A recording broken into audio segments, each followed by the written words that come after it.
À Pékin, le problème de l'assainissement continue d'alimenter les débats. Cette localité de la banlieue dakaroise traîne des eaux usées et matières usées liquides causant plusieurs maladies. Ces eaux usées, sur le plan esthétique même, quand même, vous voyez quand même l'environnement est agressé.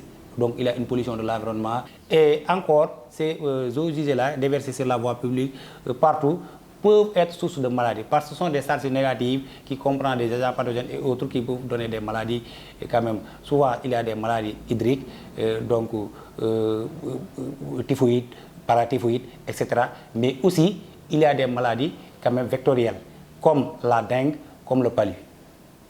En cette période d'hivernage, beaucoup d'habitants profitent pour déverser leur eau usée sur la voie publique, pourtant interdite par le code de l'hygiène. Dans le code de l'hygiène, il y a eau usée, il y a matière usée liquide.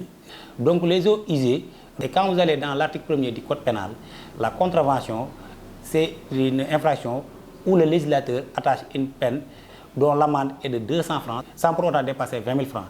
Et la sanction privative de liberté est 1 jour sans pour autant dépasser 1 mois. Et pour les matières usées liquides, le législateur quand même a attaché des peines quand même correctionnelles et menace l'auteur de ces faits-là d'une sanction de 200 000 francs à 2 millions de francs et d'une condamnation de 2 mois à 2 ans d'emprisonnement. Après des efforts faits pour alerter sur les dangers des eaux et matières usées, les autorités appellent les populations à adopter un certain nombre de comportements.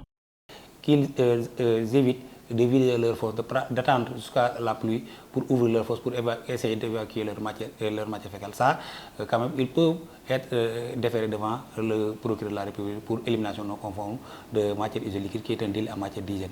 Ou bien de brancher leur pompe, leur motopompe et d'éliminer leur matière usée liquide sur la voie publique. C'est de leur dire, quand même, d'enlever dans les domiciles tout ce qui peut constituer gîte larvaire, c'est-à-dire les pots, les vieux pneus. Autre chose aussi que je voudrais aussi dire, c'est qu'ils essaient de dormir sous moustiquaires imprégnés.